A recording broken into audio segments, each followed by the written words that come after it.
Oi, gente! Na aula de hoje nós vamos falar um pouquinho sobre a história da política da assistência social no Brasil.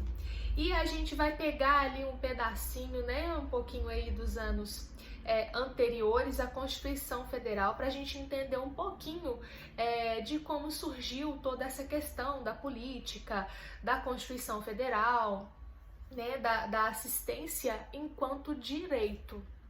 Então, gente, o que a gente sabe é que anteriormente, né, a assistência social ela era caritativa, ela era vista como benemesse, ela era realizada pelas mulheres, né, pelas boas mulheres da sociedade, vinculadas à Igreja Católica. Então, não existia uma política de assistência social, ela não era considerada um direito. Era apenas um trabalho vinculado à Igreja Católica e às mulheres, né, de boa índole, de boa fé, que queriam ajudar aquelas pessoas que viviam em situações mais precárias, mais vulneráveis. E aí a gente vai lá um pouquinho, né, nessa questão do coronelismo, do patrimonialismo, desse predomínio mesmo, né, no mundo dos interesses privados. O que tínhamos enquanto assistência realmente era esse trabalho realizado pela Igreja Católica e pelas damas da sociedade. Então a gente não tinha uma política. E quando a gente entra aí, gente, já na década de 30, aproximadamente, o que acontece? A gente tem um boom, né, da sociedade industrial, porque as pessoas elas começam a sair do campo e começam a ir para a cidade. E a gente tem um crescimento muito grande das indústrias, do trabalho nas indústrias, nas fábricas, devido a esse boom que acontece aí. E junto com isso, né, a gente tem um crescimento muito grande da população, uma população que ainda não tem direitos, que não tem salários dignos, que trabalham horas por horas a fio. Então a gente tem um crescimento muito grande das questões sociais. É quando começam a surgir as questões sociais na cidade, porque antes era o trabalho no campo, era o trabalho familiar. As famílias, elas plantavam para o seu próprio consumo e às vezes vendiam também o que se era plantado, elas tinham as criações. E aí existe, né, esse êxodo rural aí. Elas saem da comunidade rural e vão para a cidade grande em busca de uma vida melhor, em busca de condições melhores de vida. Só que não existe uma organização. A sociedade ela não está preparada para receber essas pessoas. Então é aí que surgem as questões sociais, as questões de vulnerabilidade, a questão da fome, né, das questões de pessoas sem moradia e todo esse contexto aí que a gente já conhece muito bem. E a gente tem, né, logo em seguida, o aumento da inflação, o arroxo salarial, e a gente começa com alguns movimentos da classe operária, porque a gente tem uma ditadura militar extremamente dominante. Nós temos aí uma classe que impunha as questões trabalhistas, as questões de trabalho, até o trabalho social ele era realizado de uma forma mais para ajustar aquele ser que está desajustado na sociedade. Então tudo isso acontecia.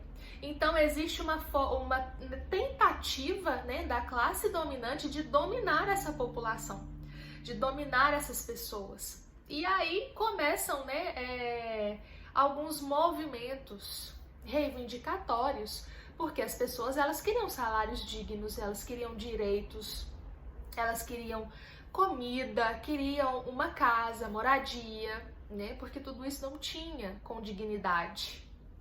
Então, existe esse novo formato do mercado de trabalho. Eles não estavam preparados para esse boom e o que acontece é toda essa confusão. Um número muito grande de pessoas vindo, né, das comunidades rurais para residirem nas comunidades, nas cidades grandes, né, para trabalharem nas indústrias, e não existe uma organização, uma preparação para isso. E aí a gente tem o que? Surge a LBA, que é a Legião Brasileira de Assistência. E o que acontece, gente? Ela é, né, a fundadora, a pessoa-chave ali é Darcy Vargas, né? Esposa do presidente Vargas. E é ela que faz todo esse comando do trabalho da LBA, que é uma instituição que se nacionalizou, ou seja, no Brasil inteiro existia essa instituição. Porém, gente, ela trabalhava da forma dela, não era uma assistência voltada para um direito, era assistencialista. E eles faziam um trabalho da forma que eles queriam, da forma que eles entendiam que era a melhor forma. E ainda ali muito voltado para a questão do caritativo, do voluntariado, da benemércia, né? Então eles acolhiam essas pessoas, abrigavam essas pessoas, distribuíam comida, utensílios, mas não era nada voltado para o direito, né? E o Estado se eximia de tudo, né? O interesse era outro. Então não era interessante ter essa preocupação. Então o que acontecia? As mulheres dos governadores, né,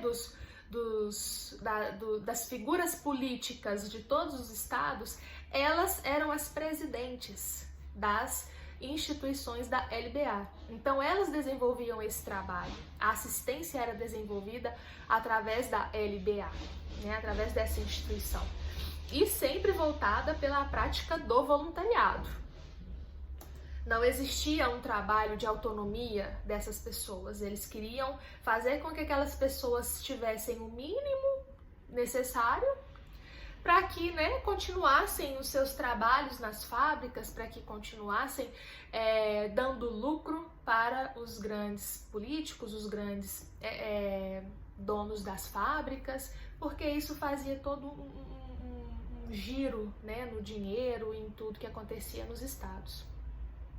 E aí, gente, a gente tem na década de 60 e 70, né, devido à ditadura militar, a gente tem aí muitas lutas políticas clandestinas, né, a gente tem os movimentos sociais que começam a eclodir, né, em busca de direitos, a gente tem muitas prisões, torturas, mortes, né, é esse controle mesmo, o Estado ele tenta controlar a sociedade. Ele tenta controlar as ações da sociedade, das pessoas, ele tenta controlar tudo.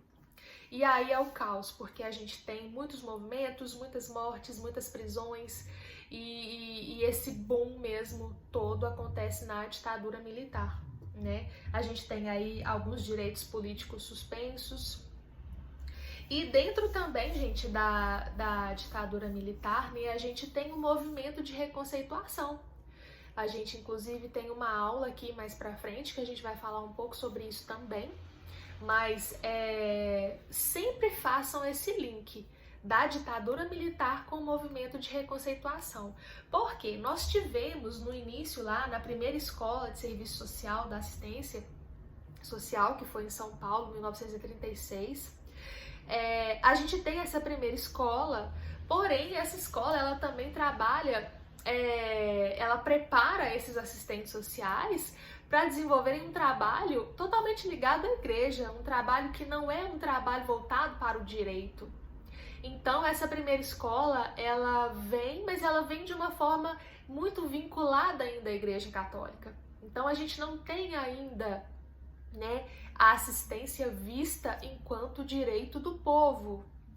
E aí começa nesse movimento de reconceituação, começa todo esse movimento da classe para que exista uma modificação ali no trabalho técnico, né? A gente começa a ter uma leitura real de Karl Marx, a gente tem o método BH, a gente tem alguns acontecimentos, né, que vão proporcionar aí momentos de estudo, momentos de de clareza mesmo diante de tudo que acontece, e surge aí, né, as alterações no código de ética. Nós tivemos alguns códigos de ética, mas essa é uma aula que a gente também tem aqui no curso, vocês vão ver um pouquinho mais pra frente, que também é bastante esclarecedora. Mas é só para vocês lembrarem e fazerem já essa junção dos dois momentos, ok? E aí, gente, desculpa, é que hoje a rinite tá um pouquinho atacada, eu tô um pouco fanha, mas eu não quis deixar de gravar essa aula, eu me preparei e eu peço desculpas a vocês porque tá um pouquinho fanha, mas tá tudo certo. Então, gente, já na década de 80, né, após todo esse burbúrio todo, essa confusão toda de ditadura militar, de movimento social, a gente tem aí um processo de mobilização. Aí a gente tem esse processo de mobilização organizada para terminar com a ditadura militar. Então a gente tem esse processo de organização, né? A gente provoca aí esse processo da abertura política, porque era o que a população gostaria. A luta do povo era para que houvesse essa abertura política, né? Então, a gente tem o processo da eleição indireta, a gente tem a campanha pelas diretas já, eu acredito que todo mundo já tem ouvido falar sobre a campanha diretas já, quem não é dessa época, mas pelo menos já estudou, já ouviu falar sobre esse movimento todo, né? A gente tem eleição de Tancredo Neves e tem, né, a disputa de projetos e de interesses de todos na sociedade. E tudo isso culmina em quê? Na Constituição Federal de 1988, que, enfim, traz a assistência social enquanto direito da população brasileira. Então, a gente tem aí, já na década de 80, desculpa, gente, já na década de 90, logo após, né, a Constituição Federal, ela trazer os 2 artigos lá falando sobre a assistência e já falando um pouco sobre essa questão do direito, a gente tem em 1990 o quê? O neoliberalismo avançando com as suas práticas, né, de terceirizar, podemos dizer assim, de terceirizar o seu papel. Então, é a saída do Estado, né, ele acaba entregando a responsabilidade que é dele para instituições, para ONGs, para que elas desenvolvam esse trabalho. Então o Estado ele tenta se retirar, porque não é do interesse dele, né, dessas questões sociais, e a gente tem aí essa avançada neoliberalista, que é também as privatizações, né, dos órgãos das instituições e, né, o mínimo possível de atuação do Estado nas demandas da sociedade. Então a gente tem essa alavancada aí do neoliberalismo já em 1990. E a gente tem em 93 mais um marco para assistência, porque a assistência social ela foi reconhecida como direito, tá? Mas e aí, como é que isso vai acontecer? Então a gente tem em 1993 a Lei Orgânica da Assistência Social. E ela traz, né, toda essa organização da assistência social no Brasil. Ela traz todas tudo que é, né, de responsabilidade da União, dos estados, dos municípios. Ela traz sobre a questão dos benefícios eventuais, quais são, como vão funcionar esses benefícios eventuais. Ela traz sobre o BPC, ela traz sobre os programas, projetos e serviços ofertados pela assistência social. Então a LOAS é um marco muito importante, é a nossa vitória ali diante de todo esse processo que antecedeu até a chegada da Lei Orgânica da Assistência Social. E aí a gente tem, né, um agravamento dessas questões sociais em todo o país. Então a gente houve essa necessidade dessa organização, dessas diretrizes, né, do que teria que ser feito, uma coisa bem detalhada, para que se pudesse realmente realizar a assistência social enquanto direito. E aí, gente, então, afinal, o que é a assistência social, né? A gente falou aí um pouquinho, resumidamente, desse histórico, né, do marco legal da assistência social, para vocês entenderem todo esse processo, né, como ele aconteceu. E para a gente entender um pouco, né, de todo esse processo de luta, porque a assistência social enquanto direito foi um processo de muita luta, né, de romper muitas barreiras, de quebrar muitos tabus, das pessoas entenderem que as questões sociais eram muito mais além do que um desajustamento de algum usuário, de alguma pessoa, né, da sociedade, como foi imposto por muitos anos lá atrás. A gente precisa reajustar essa pessoa está fora do contexto da nossa sociedade. Então a gente rompe com isso, rompe com o voluntariado, né? O assistencialismo, ele existe, ele tá errado? Não. Porém, ele tem que acontecer dentro das igrejas, dentro das instituições, das ONGs, né? A assistência social, ela é um direito e ela tem que ser, ela precisa acontecer, né? Assim como a saúde, assim como a educação são direitos, a assistência também é. E estamos aí nesse processo de luta ainda, né, gente? Porque é uma luta que não acaba. Então, gente, a assistência social é uma política pública não contributiva que ela compõe o sistema da Seguridade Social previsto na Constituição. Ela é um direito do cidadão, é um dever do Estado e ela objetiva garantir a proteção social, a defesa de direitos e a vigilância socioassistencial, que é o que a gente vai falar um pouquinho para vocês. Então, gente, quando vocês ouvem falar a Seguridade Social, a assistência social faz parte da Seguridade Social. Nós temos o tripé da Seguridade Social, que está elencado lá na Constituição Federal de 88, que é saúde, assistência e previdência social. A saúde, gente, é direito de todos. Nós temos aí o SUS, que é o Sistema Único da Saúde, que traz a garantia da saúde como direito de todos. Então, é um direito garantido a toda a população do Brasil. Ah, eu tenho um plano de saúde. Ok, eu posso optar por ter um plano de saúde, mas o SUS, ele é direito de todo cidadão ter acesso. Então, mesmo que eu tenha um plano de saúde, é meu direito ter a minha carteirinha do SUS. É meu direito acessar os serviços do PSF, dos serviços especializados. Então, a saúde é um direito de todos e dever do Estado. Aí vem a assistência. Ela é para quem dela necessitar. Então, gente, essa questão, né, da igualdade na assistência, ela é um pouco contraditória. Por quê? Não é que a gente está ferindo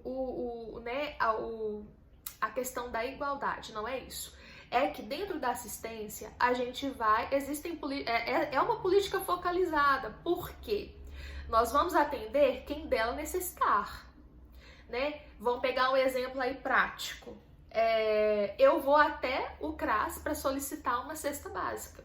Tá, mas vamos entender o porquê que você quer solicitar essa cesta básica. Estou desempregada, não recebo nenhum benefício de transferência de renda. Moro com meus 2 filhos em uma casa alugada, eu estou com os aluguéis atrasados, a conta de água e luz, é a minha mãe quem paga. Então, é uma situação de vulnerabilidade, uma situação de risco, e naquele momento aquela família precisa da assistência social, precisa acessar aos benefícios, precisa acessar o seu direito de assistência. E aí, quando a gente fala que não é para todos, é porque nem todos precisam desse benefício. Então é isso que a gente quer dizer. Nem todos precisam acessar esses benefícios sociais. O Bolsa Família, né? Ele é um benefício de transferência de renda que atende as pessoas que têm uma renda de até R$ 178 por pessoa. Então, se eu tenho lá o meu salário de R$3.000, eu vou acessar o Bolsa Família? Gente, não. Eu não me enquadro a esse benefício. Então, a assistência social, ela é a quem dela necessitar. E nós temos a Previdência Social, que é contributiva, né? Por quê, gente? Para eu poder me aposentar, eu não tenho que contribuir? Para eu ter acesso ao auxílio doença, eu não preciso estar segurada pelo INSS? Eu não preciso pagar no mínimo 12 meses de a Previdência Social, o INSS? Por isso, ela é contributiva, né? Ela faz parte aí do tripé da assistência social, da Seguridade Social, porém ela é contributiva. E aí, gente, a gente tem uma mudança muito grande, né, dessa parte aí que a gente falou um pouquinho para a assistência depois da Lei Orgânica da Assistência Social. Então, o que a gente tinha antes? O assistencialismo, que era constituído pelo quê? Pelo voluntariado, por atividades fragmentadas, porque a gente trabalhava o indivíduo sozinho. E na assistência social, na lei, né, do SUAS, do Sistema Único da Assistência Social, a gente trabalha o quê? O indivíduo dentro da família e da comunidade. Então, nós temos uma ação completa.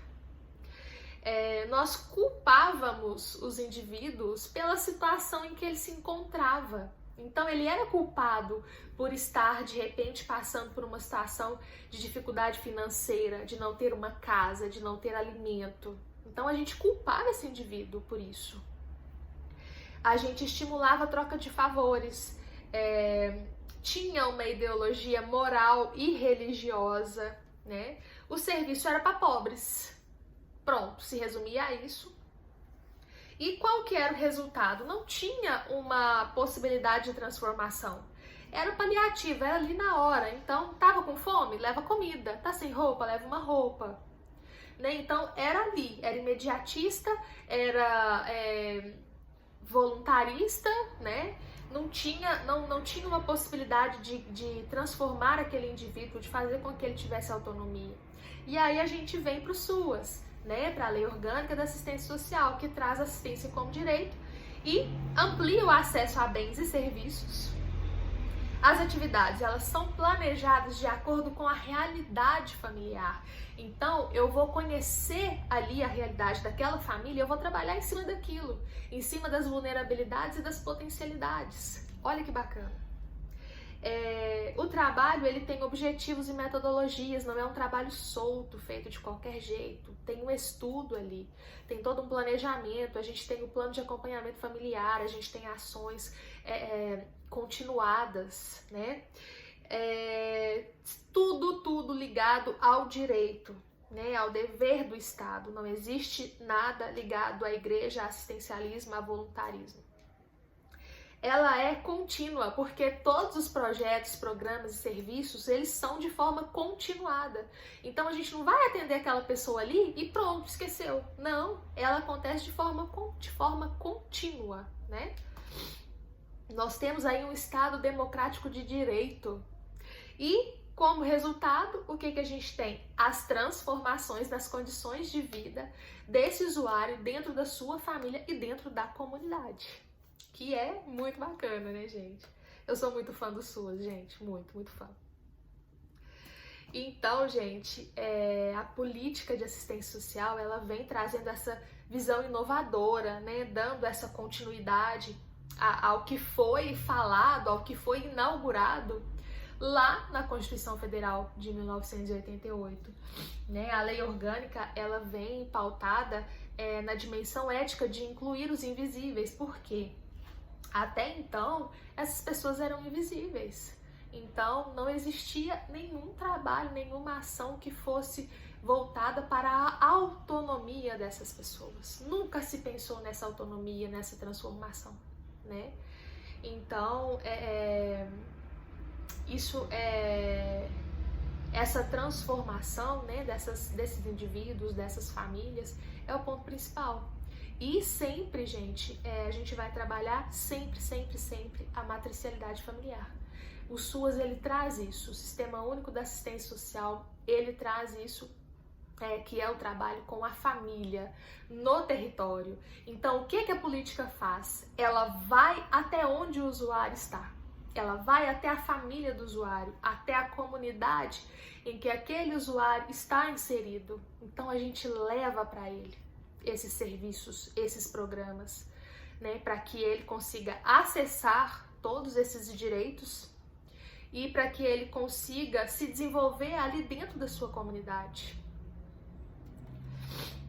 E aí, gente, a gente tem como funções da assistência social a proteção social, que é promover o acesso a direitos e a proteção proativa, ofertar serviços, programas, projetos e benefícios assistenciais, socioassistenciais, contribuindo para a restauração e resgate de direitos violados.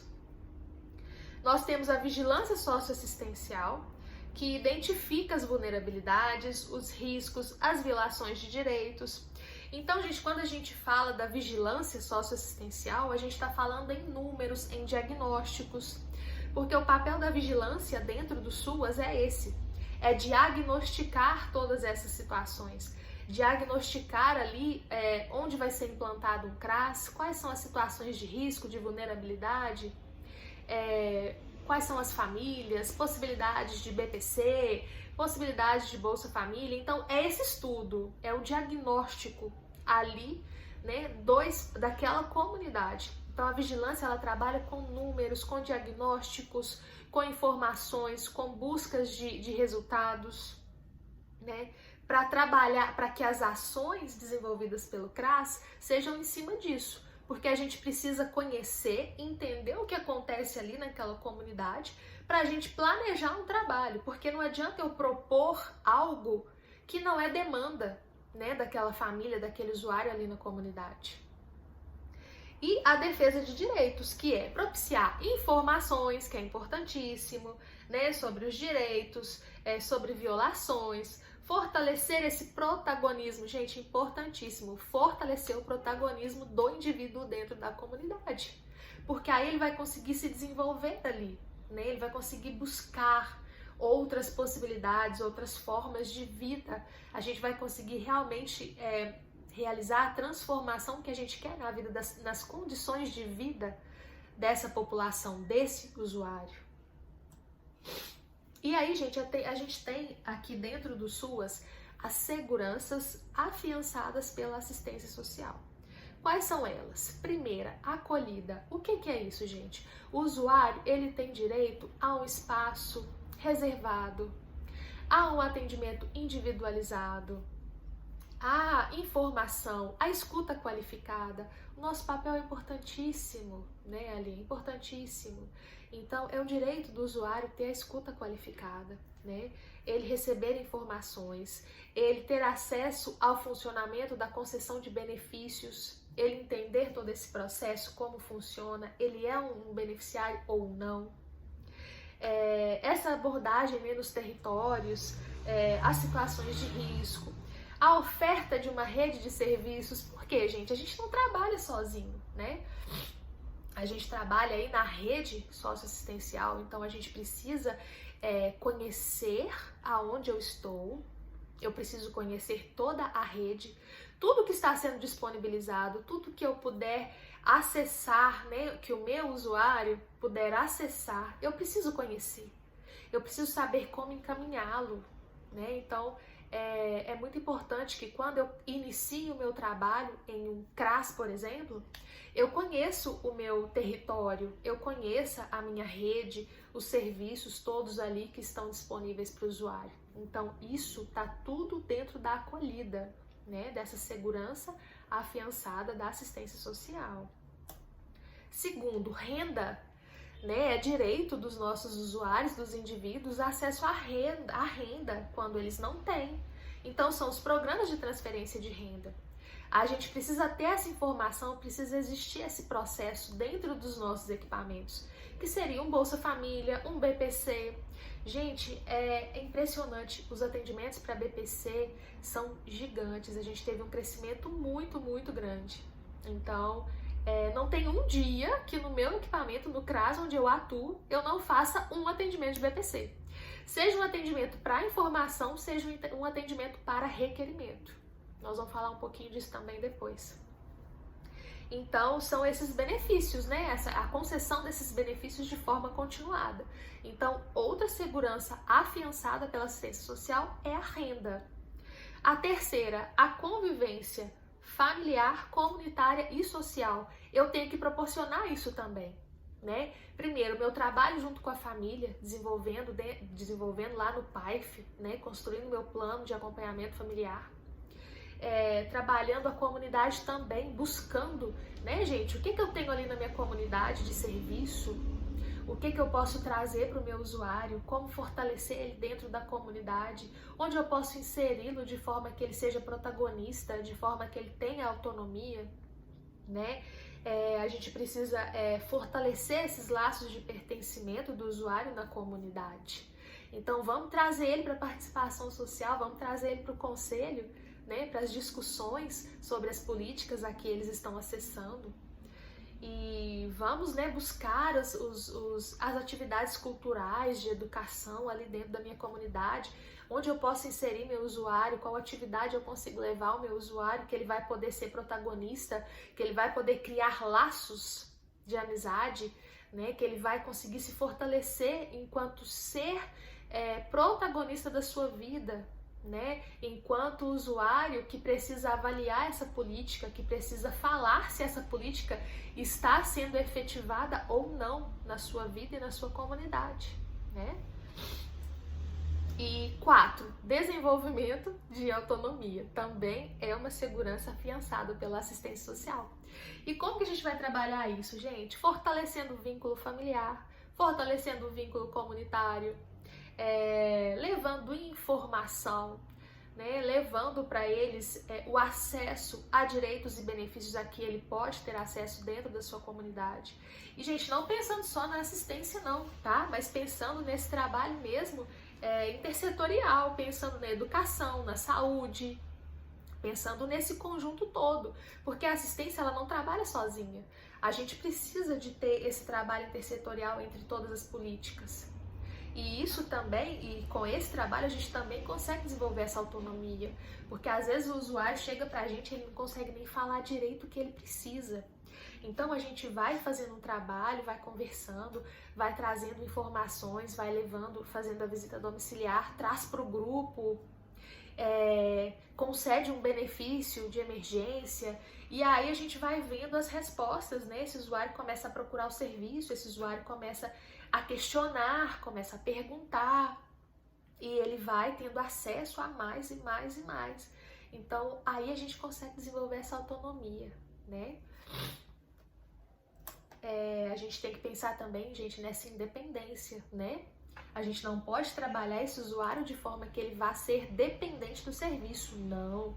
A gente precisa trabalhar ele para que ele vá se desligando, né? Para que ele vá se fortalecendo, para que a gente consiga desenvolver um trabalho, mas que ele vá se desligando aos poucos ali do serviço.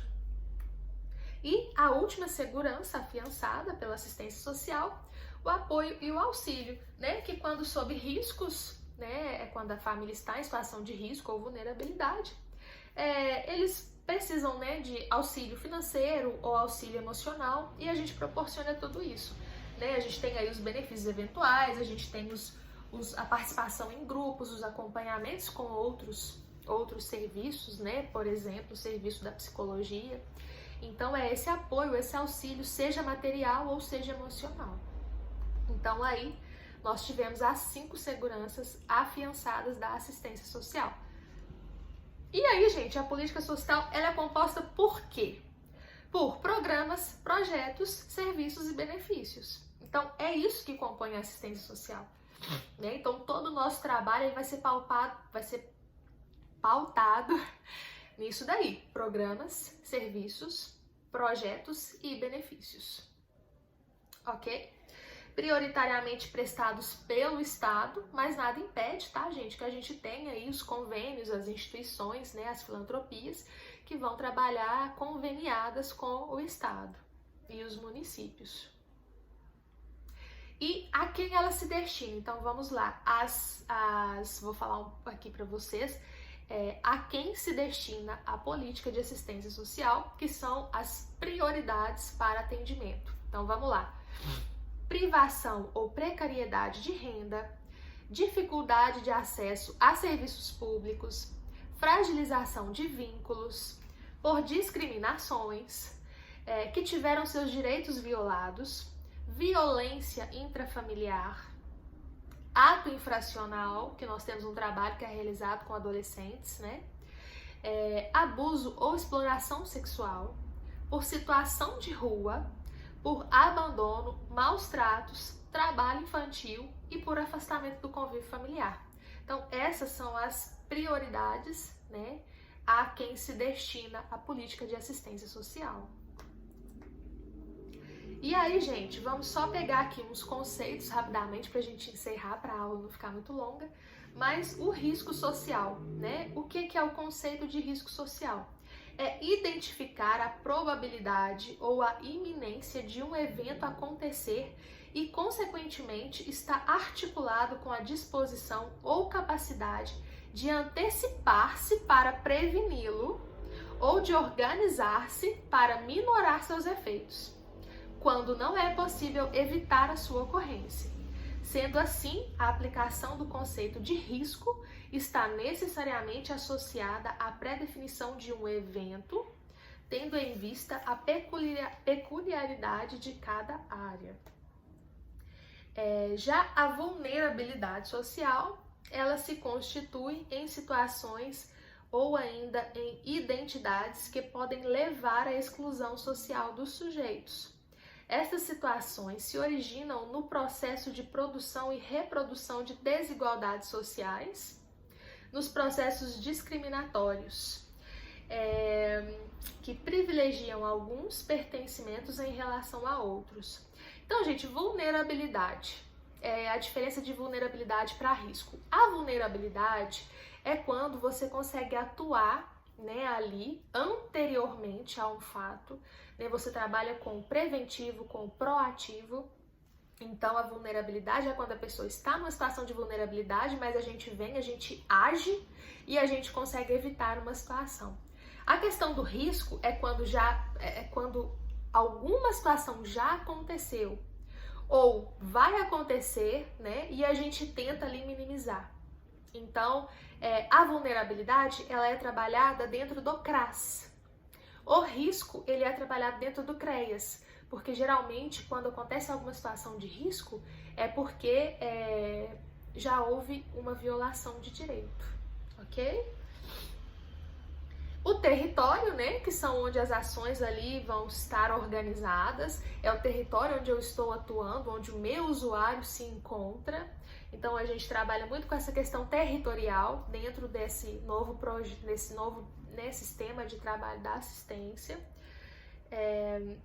A gente precisa entender que essa noção de território, ela se constrói a partir da relação do próprio espaço físico e das pessoas que dele se apropriam. Então a gente precisa entender essa relação do meu usuário com a comunidade.